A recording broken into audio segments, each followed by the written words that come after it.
Good morning. It's good to see you once again. This is my doctor. My name is Winnie Lubembe. I hope that you are doing well and your day is coming along pretty well. Now, today's topic is pretty interesting and very deep and somewhat complicated, but it's all awesome at the same time, okay? And we are going to discuss about narcissistic personality disorder. And of course, it's so common for people, all of us to label people, who are considered self-centered or egotistical as narcissists, okay? And of course, but exactly the question is, what is narcissism? Or who is a narcissist, okay? And of course, how common is narcissism? And how do we know when someone is just living with narcissistic, personality disorder? So that is the discussion of the day. Be sure to tune in until the end of the show because I'm pretty sure you're going to learn a lot.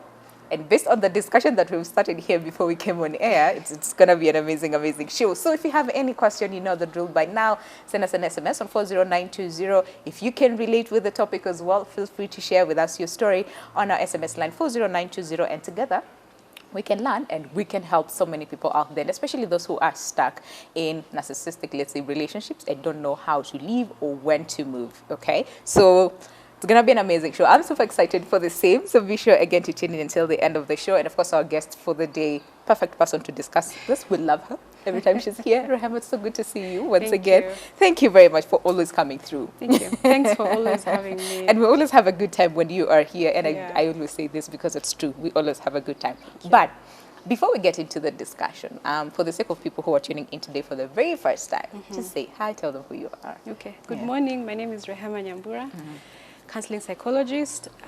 Main objective, education so that you can have a better life. Absolutely. Love it. Okay, now narcissism. And I know this is a word that with so many other terms, we just throw around left, right, and center. We call people that way. And I think I would say I was among those people who just say, this one is a narcissist. But until I researched and I'm like, we call people really names that we shouldn't be calling them, right? So narcissism, let's just start with that. Seems like a very big term. Yeah. What exactly does it mean? Okay, so the origin of narcissism, I'm sure you've heard about it, was this guy who, he was Roman. So he saw himself, his reflection on the pond, and then he realized he was so handsome. So he was entangled with the image of the pond, his own image. He was so entangled to the point where he was not able to draw himself away from that reflection. So he withered. What's the relevance of that? Narcissism really has to do with an extremely inflated sense of self. But in psychological terms, let's look at it as a personality disorder. So we have cluster A, B, and C, So narcissistic personality disorder falls under cluster B. Okay. So you have three others: histrionic, borderline, antisocial personality disorder, and then you have narcissistic personality disorder. Okay. But what exactly is narcissism? One, it's an individual who has grandiose or larger than life perception of who they are. And because they have this perception of who they are, they expect everyone to have the same perception of who they are. The sad thing about it actually is that narcissists have a very low self-esteem. That is very conflicting. Because on one hand, they're like, I am on top of the world, you should worship me, all those things. And they come out as overconfident. Yes. But then on the other side, like you said, they have very low self-esteem. Very low self-esteem. So what they are doing is projecting. There are three major traits in narcissistic personality disorders. Projecting, which is I'm projecting what I want you to see, which is I have this grandiose, I'm the best. No one knows it better than me.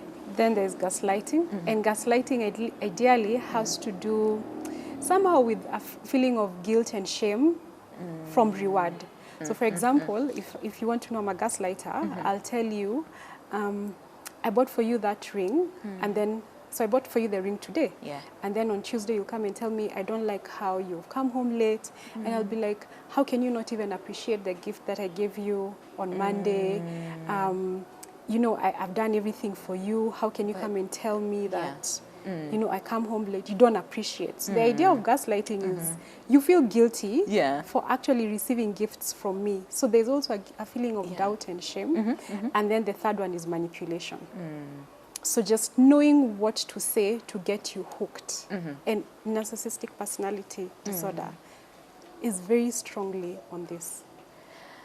Here's the thing, because you see, when you say all those things, I'm like, yeah, I know someone who's like that, but so the big question is, don't we all have like narcissistic traits? Like all of us, whether we're narcissists or not, like don't we all have it? Because I mean, we want to be seen as the best version of ourselves, right? We want to be confident. We want to, people to treat us a certain way or to see us a certain way. So don't we all have like even just a tiny bit of narcissism? We do. In us? That's narcissism trait. Yeah. We do. But the difference between you and I and a narcissistic person is that you will not hurt me emotionally for you to be seen as that supreme person. Yeah. A narcissist will easily do that. Yeah. Without any empathy or without any sympathy. And that's the other trait in narcissists. They will feign sympathy, and sometimes they will feel empathy, but it's a very, very small degree. And this is common in the cluster B personality disorders. Yeah. So are they born? Are they made? Where do they come from? Big debate. However, recent research has found that it's intergenerational. So if you had a narcissistic or gaslighting mom, most probably she'll bring up her children in narcissistic ways. Now that child will grow up to be a parent who will bring up his children in narcissistic ways. So in that way, as psychologists, that's nature rather. It's just how they're being brought up. But in terms of the empathy, the ability for them to feel empathy, that's where the science comes in. That possibly there's something in their brain that did not develop well. So there's no clear. Are they born? Are they made? I like to say it's both. Yeah, it could be both because, like you said, intergenerational. But then again, somehow the environment makes them, triggers them to be narcissists. Yeah. So, and when you talk about it, especially the aspect of lack of empathy, I'm thinking just recently we discussed about psychopaths and sociopaths. So the big question is, are they the same? Is there a difference between the two? Does one have the other? So, all cluster B personality disorders, histrionic, borderline, narcissistic personality disorder, and antisocial personality disorders, all of them have traits of narcissism. So, grandiose, sense of grandiose, low self-esteem. Now, the difference between a narcissistic personality disorder and antisocial, which you have psychopaths and sociopaths, is that narcissistic will rarely harm you physically. And by physically, I mean cut you, kill you. Some may if they're violent, but the difference is that unlike a sociopath or a psychopath, who both of these two you'll find in crimes, narcissistic, you'll rarely find them in crimes. Okay. But they could be involved in crime. It's just that they are very smart. Okay. To get them away. How could they be involved in crime? They could steal company time, even company resources, but the company will never know because they are very, very charming. Yeah. And really good with their words. Very good with their words. Okay. And we'll talk about then how, like symptoms and stuff a bit later in terms of deeper into the same, because you mentioned some of the traits, and especially those cases where it now becomes a disorder. It's not just narcissist or a person is just narcissist. It's a disorder that they suffer from. In terms of then when do you start to see some of those things? Or when do you recognize a narcissist? Is there like a specific age, especially if they're still young? I would say, the thing with most personality disorders is that they're diagnosed 18 years and above. And above, okay. Because most of the cluster B, they start when the child is rebellious, then they go even into teenagehood when they're more rebellious. But once someone hits around 18 years, then you can be able to diagnose them with narcissistic personality disorders or any other kind of personality disorders. Because the traits have to have been there for a very long time. They have to have been consistent, and they have to have been maladaptive. Maladaptive meaning they're not able to cope with interpersonal and societal relationships. So the pattern has to be there consistently. And do they know? Do they know that they're narcissists? Actually, out of the 10 personality disorders, cluster A having 3 and cluster B having 3, cluster A and B would most probably seek help. Because it affects their day-to-day lives. And also there's, like cluster A, there's a lot of fear associated with it. Cluster A, you have schizoid, schizotypical, and paranoia. There's a lot of fear, and their symptoms show them, or their behavior show them that they are somewhat abnormal. Same to cluster C. But cluster B, this is, in fact, that's why it's abbreviated as BAD. These are people who actually do not feel that they're sick. They're sick, yeah. And so that's the thing with even narcissistic personality persons. They can never change, unfortunately. That's sad. Very. Sad to hear, sad to think about, because, and especially if you're dealing with this person, let's say on a day-to-day basis, you live with this person. Yeah. And you see how sometimes we get into relationships thinking that we can change a person, and then years later, this person is not changing at all. Can be quite exhausting, emotionally draining. It's just sad to note. And I'm like, you know how all the time we keep saying there's hope. So for this type of people, research has shown that they don't change. They don't change. So it's you to make the decision. Yes. You have to make the decision. Yeah. Okay. We'll talk about, so in terms of, because we talk about narcissism and the disorder in itself. So can just a narcissistic person who's just, you know, who they are, can it then change into a disorder? Or then the disorder part is where you said intergenerational. What happens when we have to distinguish between narcissistic traits, which is what you and I have experienced, and the way it becomes a personality disorder is the extent or the severity of their behavior. That's when it becomes a disorder. And especially when the person is unable to reconcile that their lack of empathy is causing them to hurt others. And the response is, that's not my problem, you're the one who is weak. Then that's a disorder. Because you and I would be like, oh really? I'm really sorry, I didn't know, I didn't see it that way. But when it's like, no, you're the one with the problem, you deal with it, and the person keeps doing it again and again, then that's a disorder. It becomes a disorder. Yeah. Can we talk about the different types? Because I found out like really interesting, right? So they said there's like classic, malignant. And the other one that really was quite interesting, the communal, your type of narcissist. So can we just start with the basic ones? Yes. So let me just say the ones that are mostly known are two. There's the grandiose or the covert. And the sympathetic or the overt. So the grandiose mainly are the ones that deal with how intelligent they are. Like these are people who will show you, I'm smarter than anyone. This is why you need me. Like they blow you away. They're extremely creative. They would even be seen as high achievers. And they shout about it. Now the sympathetic one or the overt one is the one who's normally like, everything bad happens to me. You guys don't understand me. And so they're very, see the thing with the narcissist, it's all about me. Me, yes. There's no one else, it's really all about me. The thing that I must say is that most mothers who are narcissists are sympathetic narcissists or overt narcissists. They're the ones who, neighborhood, you'll meet them and they'll be like, habari yako, then so you ask them, so how are you doing? Like, sisi kwetu ni mashida tu. As in there's it's just like, help me, you know, like help me. Isn't that then, because a lot of people say that or do that, you know, where it's, oh yeah, this is life, this is how life is, everything is not okay. Like draw attention to them.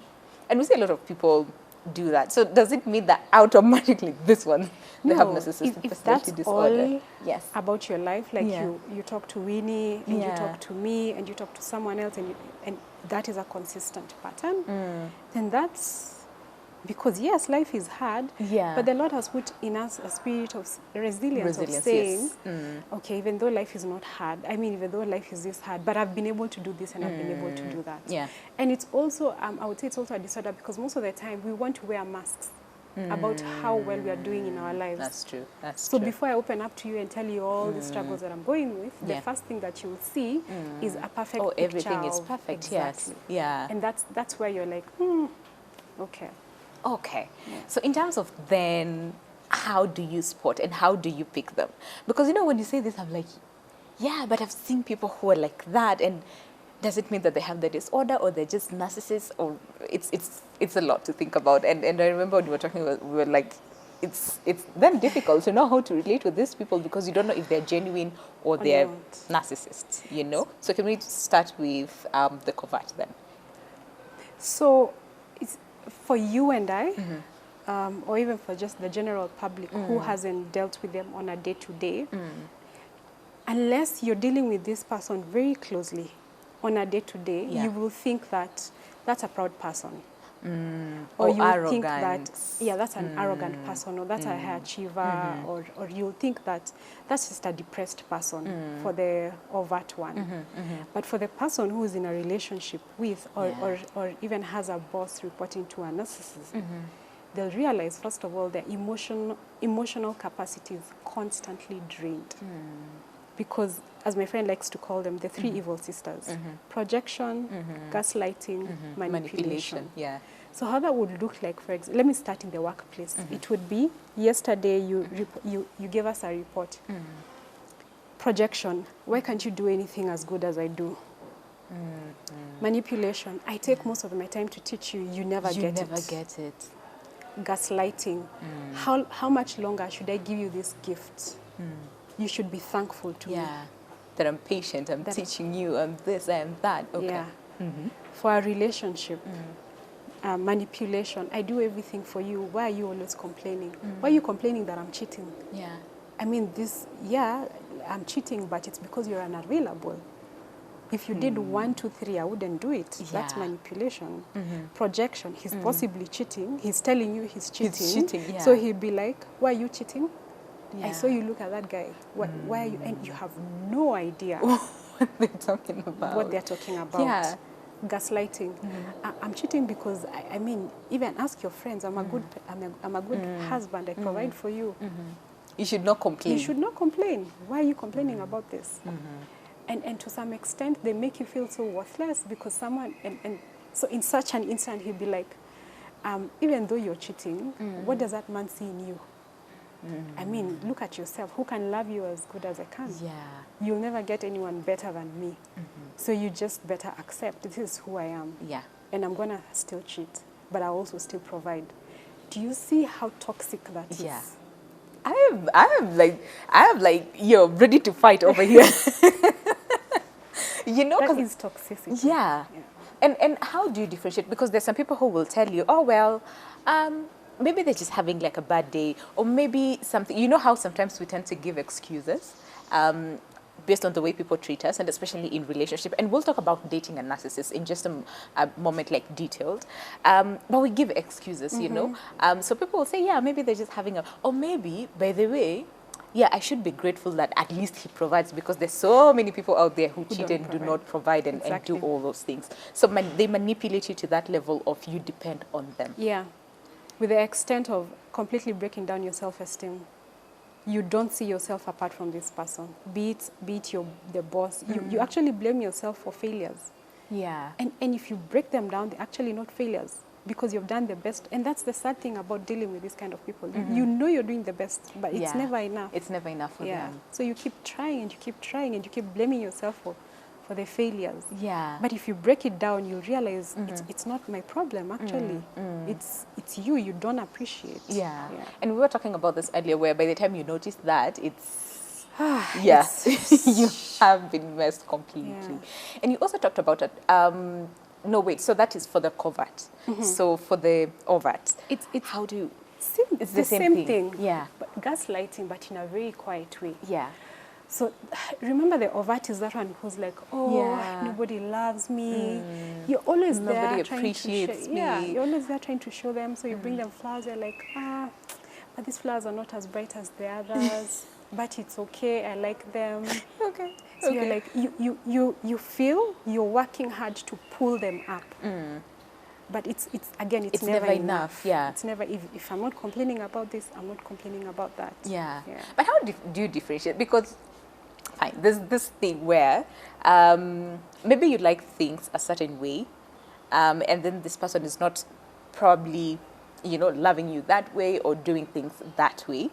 So difference between just complaining like, hey, and you do not want to show them that you don't like them. So you're like, oh, well, thank you, but I would loved it if it was this other way. Because sometimes we tend to do that, right? Yeah. So then how do you know? Because, when you say that, I'm like, wait, so could we be like overt narcissist in a way? So the thing is, even thank you or sorry Oh, it from a doesn't come narcissist from them. No, it doesn't so even exist. rare. Yeah. The time, especially when an overt or a grandiose narcissist is apologizing, he's just about to blame you for the apology. Okay. Okay. You get okay. it? And yeah. even for the overt, Yeah. it's normally thank you, but. And that's not thanks. Yeah. And the difference between you and I is like, you would be able to understand that, okay, last time he did this, so he's tried or Yeah, she's yeah. tried, so Yeah. it's okay, let me keep my cool. There's an inability. It's just Yeah. a repetition. You're reminded, it's gaslighting, it's manipulation. Oh, but you said you're going to take me, you just spend time with your friends, I'm just Yeah. here doing everything.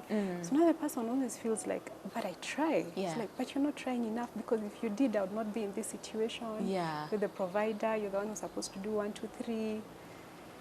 Yeah. Yeah. It's exhausting. It's exhausting. very exhausting. Yeah. So between the men and the women, do we have a gender that is mostly, I don't want to say at risk, but yeah, a bigger number of narcissists, or even the ones with the disorder, are found in those? And who are some of those people that we see that are narcissists? Because I think we were discussing some time back with like people in the office, and we said, especially people in the entertainment industry, most of them tend to be narcissists, Yeah. as compared to, you know, like other fields. So the big question is then why? Okay, so to answer your first question, Yes. men are more prone to having a narcissistic personality disorder Than women. than Why women. is that? To be honest, I don't know. Yeah. Possibly it's because of the data that has been collected, the research that has been found. But I must say, women are then more prone to having gaslighting traits than men would. Than Yeah. men. And Okay, gaslighting okay. is part of narcissism trait. Yeah. Okay. Now, narcissists, Yeah. unfortunately, they make the best leaders. That's the thing. Yeah. So, Okay, for example, okay. one of the very known leaders Narcissists. who had narcissism traits but was psychopathic is Hitler. I would be very careful, especially naming people in the limelight, because I would need a clinical diagnosis for the to say same, that yeah. someone who is narcissistic has or is suffering from narcissistic personality disorder. But if you look at narcissism traits, it's in a lot of our influencers. People. True. And True. it's in grandiose. Hey, look at me, I'm in Paris. Yeah. Or look at me, I'm this and that and that. Yeah. And they track Yeah. the likes, they do this, they do that. There's an overall sharing of what you want, because you want that approval. From you other want people to see that grandiose. Yeah. You're like the best at what you do. Yeah. So you said most of them don't know that they have a problem, right? So chances are they will never ever seek help because you're the one with the problem, not them. Again, this is the sad thing about it. Yeah. They will seek help if they have you to lose. Oh. So for example, and even the help is acted out. So for example, if you're married to a narcissistic husband and you give him an ultimatum and say, by the way, if we don't go for therapy, I'm out of this. Yeah. They will look for the best therapist, they will pay for the best therapist, and they will be present for therapy.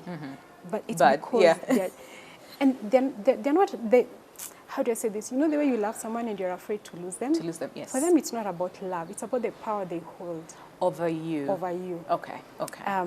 They may agree to let you go if they've found another victim. So even the seeking of help, it's not Because I genuinely they want have it. a problem, so now let me go seek help. It's so now if I lose this person, and also loss, they don't do well with loss. Yeah. You can't leave. Who do you think you are to leave me? Yeah. I'm the one to leave. To leave you. Yeah, I'm the one to leave you. Or if you leave, it's by my own rules. By the way, even if they find another victim, they'll still come back to you because they need that power. They need that grip Yeah. on you. And for them, the more the merrier. The more more, the- yeah. See, I'm this. Yeah. You know, I'm You like should worship me. the God complex. Yeah.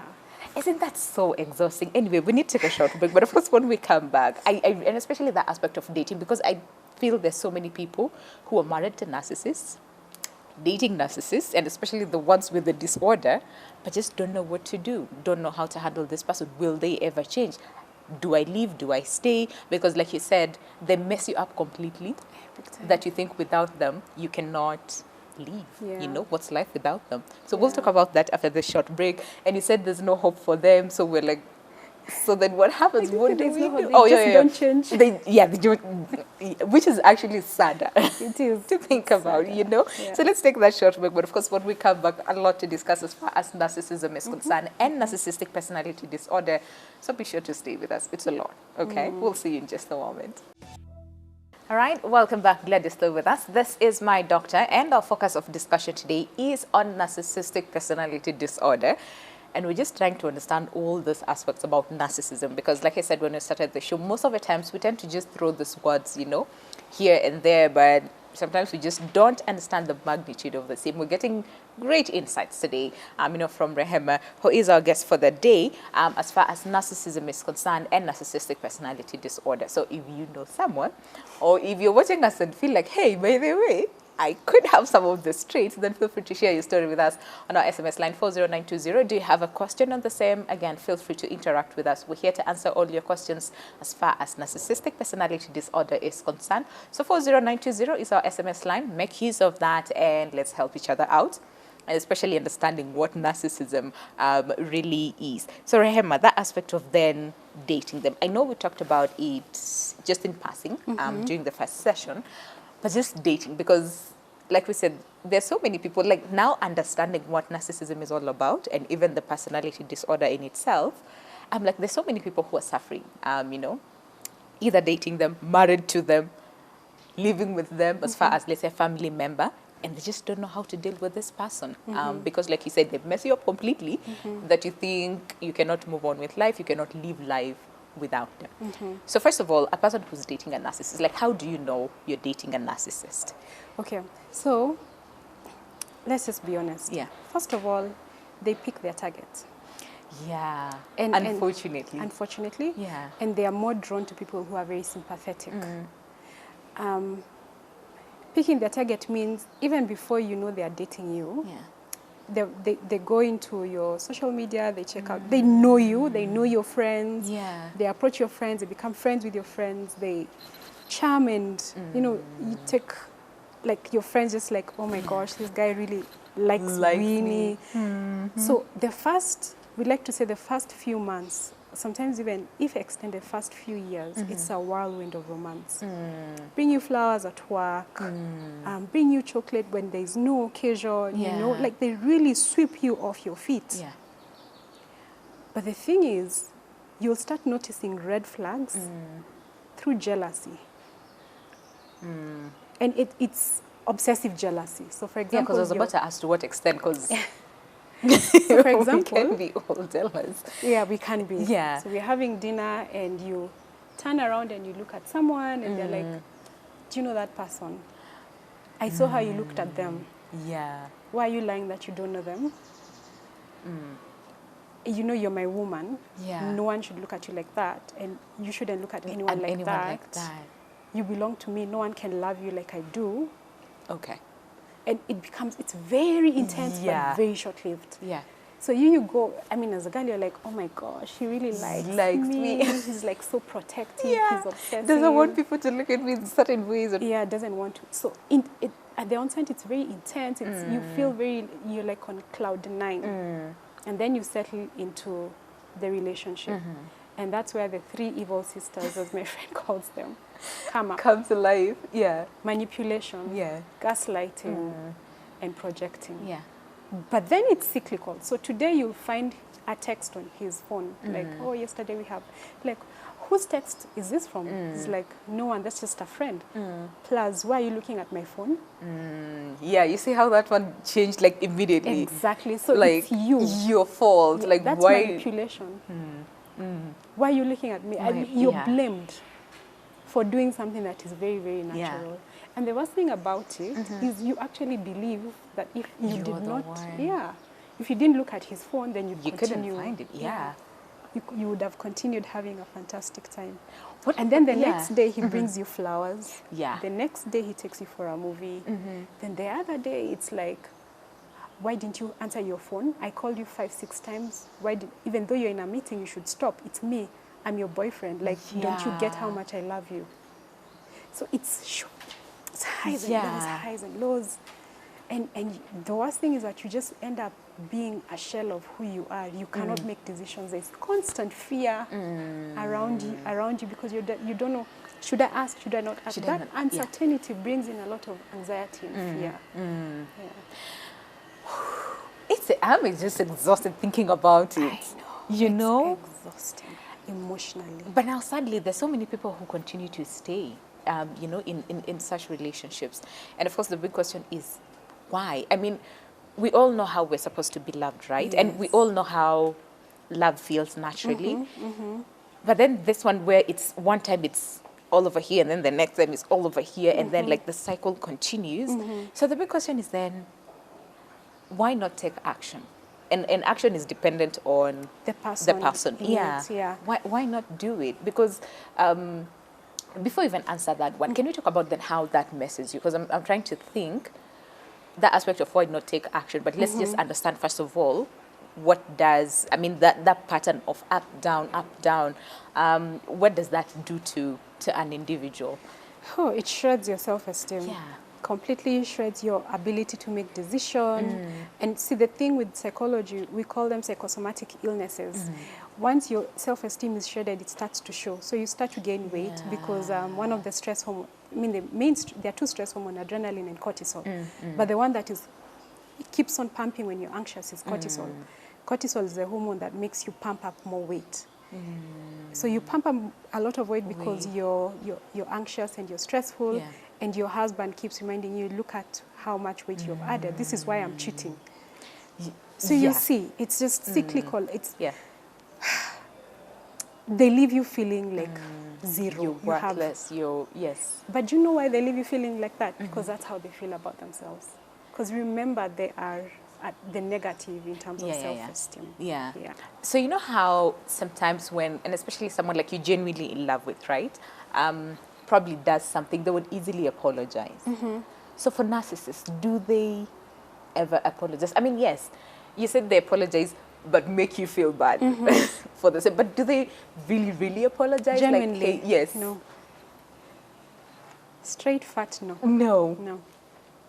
But you forgive them anyway. Unfortunately.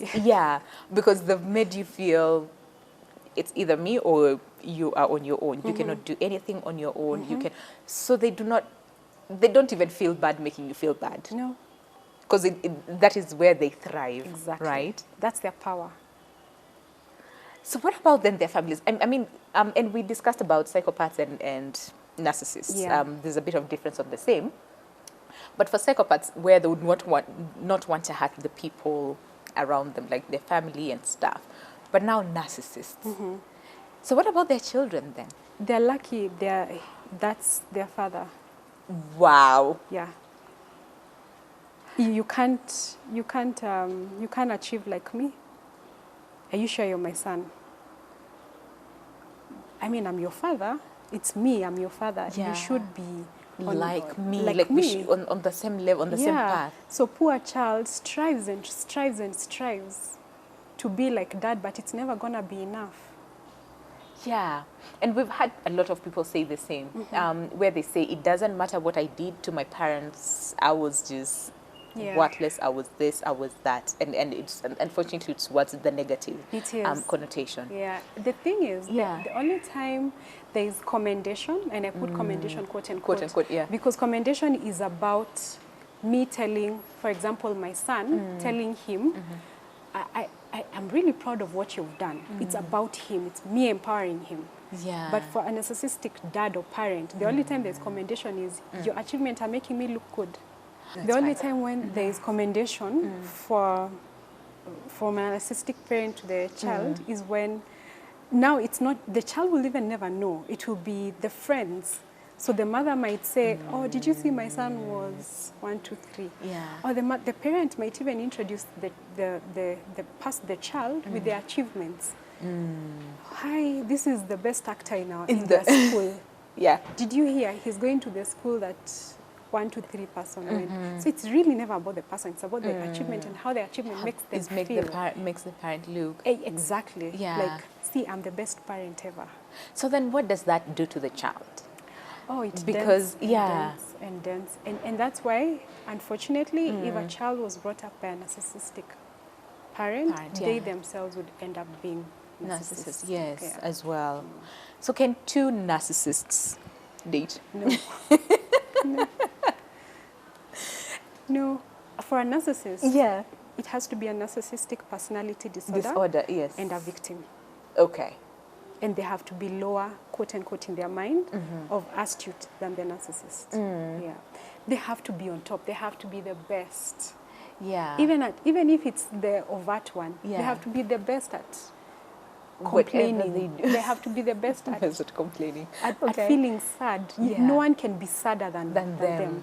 Yeah. Like when you think sad, you absolutely think about and you're like, them. oh, I'm so sorry. Yeah. You know, I'm this and that. But the thing that we don't know is that I think there's an equal amount of grandiose and sympathetic. Yeah. It's only that the sympathetic harm is not as fast Yeah. as the grandiose, harm, it's true. but there's still emotional harm. Yeah. Yeah.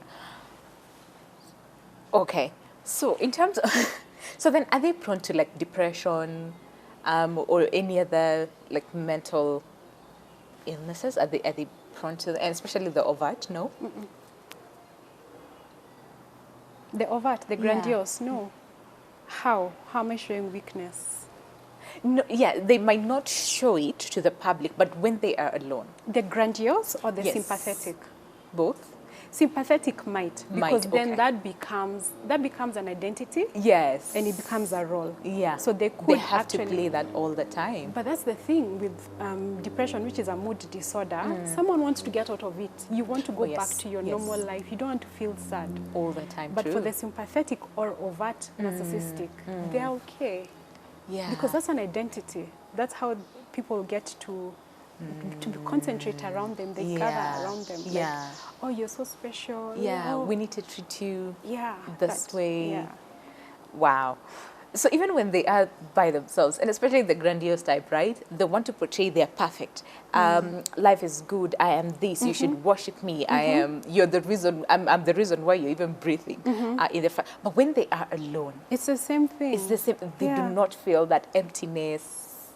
No. They tend to feel that there's something missing, Yeah. but because of how they were brought up, it's you're not doing enough. So you're whereas you and I would be like, okay, why am I feeling sad? Did something Yeah. happen? Should I need to reconcile my emotions and feelings? And they're like, I need to either show more achievement or I need to project more.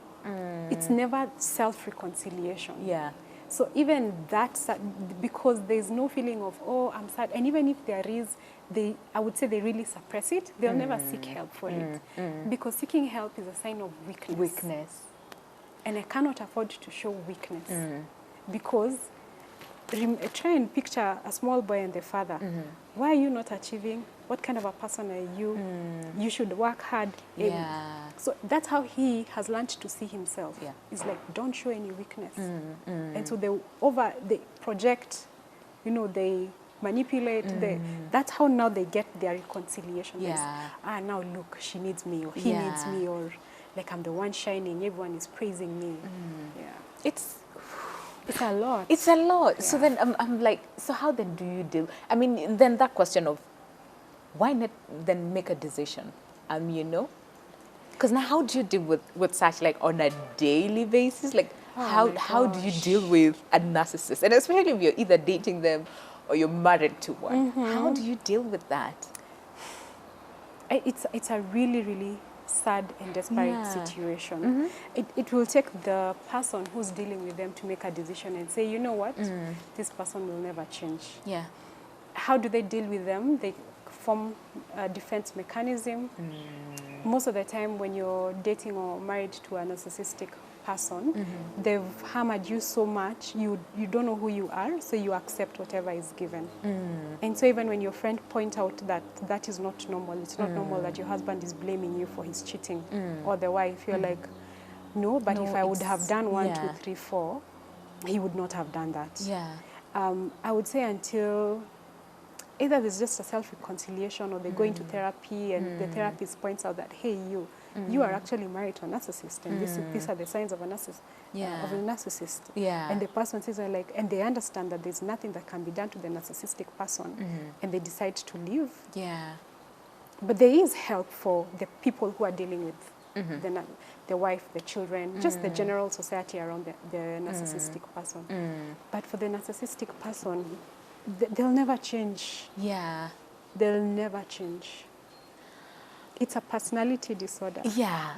So, because remember we said, okay, you said there's a bit of debate here and there, because as far as, are they born, are they made? Because I'm thinking, and especially for those of us who are made, right? They pick it up from let's say the environment and stuff. If they weren't born with it, then why is it so difficult then for them to somewhat like unlearn what they have picked growing up? They're 18. This is a norm. This is a norm. It's what we know. Unless when they were growing up and there's one parent who would say, okay, my wife is narcissistic or my husband is narcissistic, I'm just gonna block that from the children. So even if there is damage from one parent, there is reconciliation or healing from the other. So like if the parent came and shouted at the boy or the girl and the child, the mother would then come and say, oh, don't worry about it, your dad is just having a bad day, but I think you're 1, 2, 3. That would help. That's intervention that would help. But if you have a child growing up with both narcissistic parents, where would the child get intervention from? By the time they're 18, there are such hard ways that are formed in them. Wow. So then how do you diagnose narcissists? And of course the narcissistic personality disorder, because one, this person is not going for help. Yes, the family members might point it out, but they're not going for help. So then how do you diagnose it? And remember the traits that we talked about? Do they have to have all of it, or even if they have like 1 or 2? And which one is like the more, common trait that you look at and say, hey, this is a narcissistic person, and this one has narcissistic personality disorder? Maybe we want to say that this person has narcissism traits. Yes, narcissism and this, traits, this other person has narcissistic personality disorder. Yes. Is that gaslighting, manipulation, projection, there's shame, there's guilt, there's fear. Those have been constant for, I know DSM says 6 months constantly or going forward, but remember you're dealing with an adult, 18 years plus, so it could even be longer consistently. Now to answer your question, most of the time the therapists who have been diagnosed, who have been trained to deal with personality disorders, diagnose narcissistic personality disorders from their victims. Not from themselves. Not from them. See, they will pick up that the husband or the wife is narcissistic if they both come for therapy. But most of the time it's from the victim, from what the victim is experiencing. So then how do you, and especially if they come together, right? Because that example you were giving about the couple went to a therapist, and then this other one was gaslighting the therapist. So how do you, as a therapist, pick that this person is a narcissist, or has narcissism traits, or has narcissistic personality disorder? How do you pick it? Because like you said, you have to be specially trained to handle this, otherwise you fall into their, into their hole as well. You look at one, their achievements, their perception of their achievements, how they deal with failures, their relationship successes or failures. And if it's possible, you can be able to look at their partners and look at it from the point of view from their partners. And how do you then prevent yourself from falling into their hole? Because remember, like you said, they're very charming. They're very charming. They're very manipulative. So they can easily pull you in until you say, by the way, it's not you who has a problem, it's actually your spouse that has a problem. If you're trained. I am not trained to deal with narcissistic personality disorder. Like someone came and said, my relative has been diagnosed with narcissistic personality disorders. I would not do therapy with them. Because the therapists who are trained for that know how to look up for, they know the kind of words, they know the kind of actions that narcissistic personality persons have. So I wouldn't even attempt to cancel a narcissistic personality. But even the therapists who are trained have such a hard time because these people, they're not there to seek help. No. For them, therapy is another achievement. It's unfortunate. It's unfortunate. Yeah. Yeah. And so they're in therapy for such a long time because sometimes they'll come, sometimes they won't come. When you're about to terminate the contract, that's when they want to come. But these therapists know, they know the ups and they know the downs. So they have a way of going around the system to be able to keep track on the narcissistic personality disorder. Who's going for therapy. Yeah. So, I mean, don't they have a weakness? I'm pretty sure they have like something, you know, because empathy, no. Sympathy, absolutely not. If anything, they can just fake it to their advantage, not because they care about the victim, but because they can get something out of the same. Yeah. I mean, they surely have a weakness, no? They do, and when you pick on it, you will be gaslighted, you will be manipulated, and he will project on it. So case in scenario, the husband, he's spending too much money, right?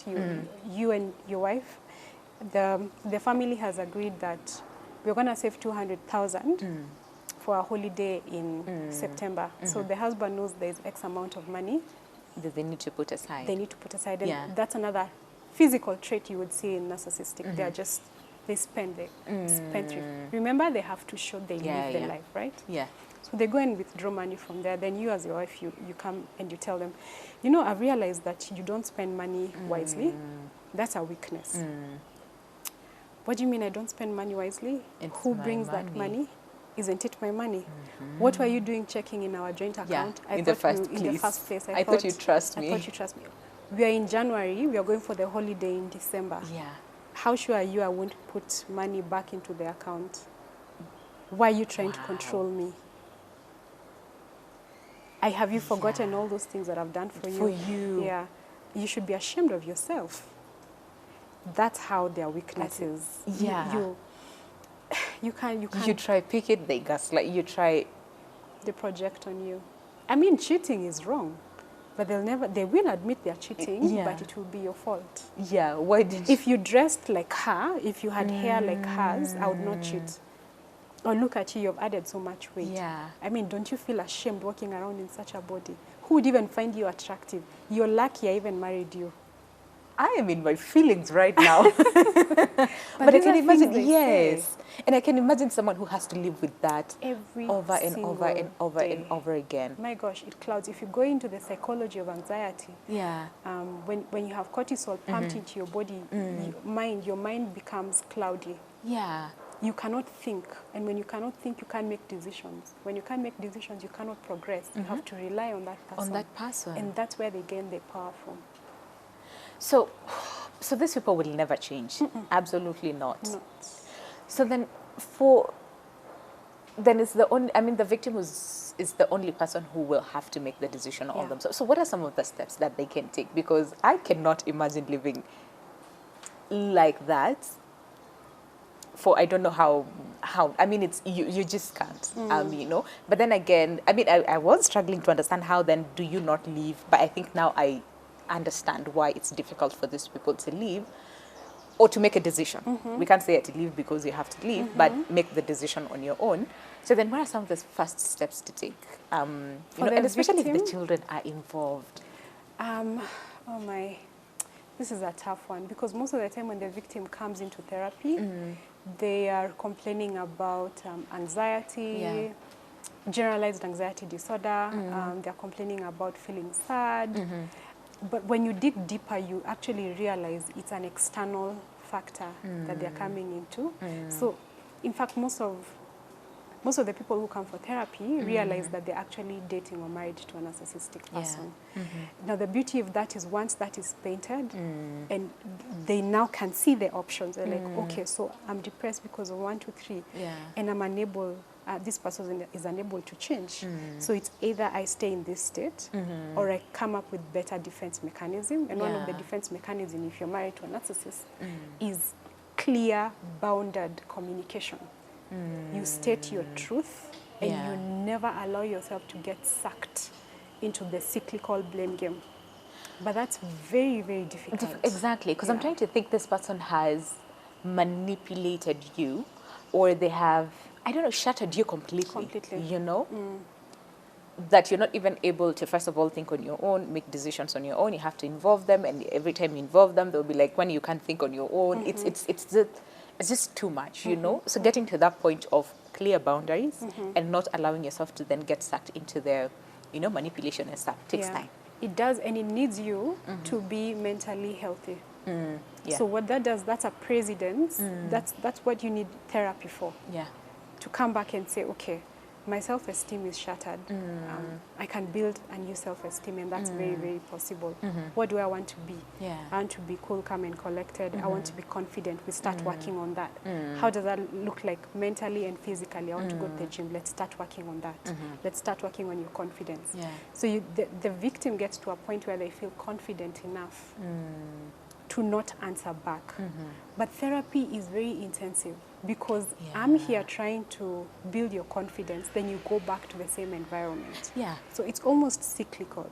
And that's why most of the victims decide, you know what, I'm going to put a pause on this. Yeah. I'm going to step out for 3 months. I'm going to build on myself and then come and face this thing again. Yeah. But are you ever able to face this? Because now, because this person is, again, right, you take a break, right? Work on yourself and even your children, really, and especially if the children are involved. And then you come back to the same environment. I mean, doesn't it then go back to how...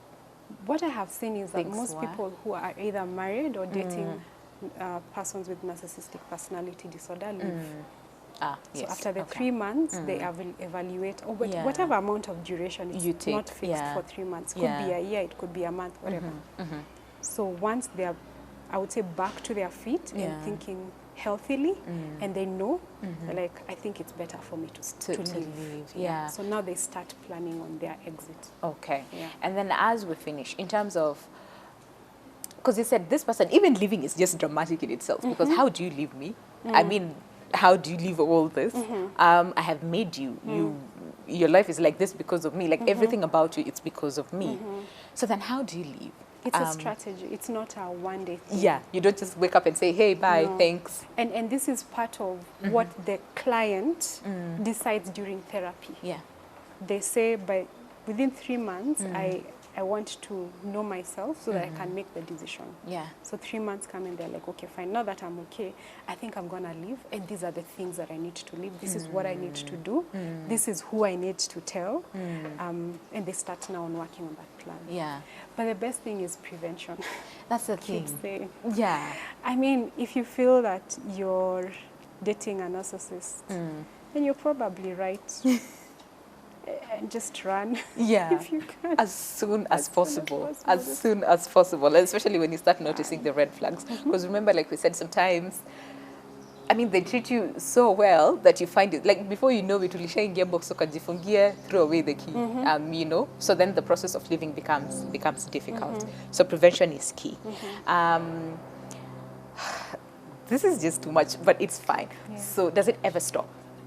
Does the drama ever stop? The drama and stuff. Even if you have like a strategy, you have planned, you've planned everything, right?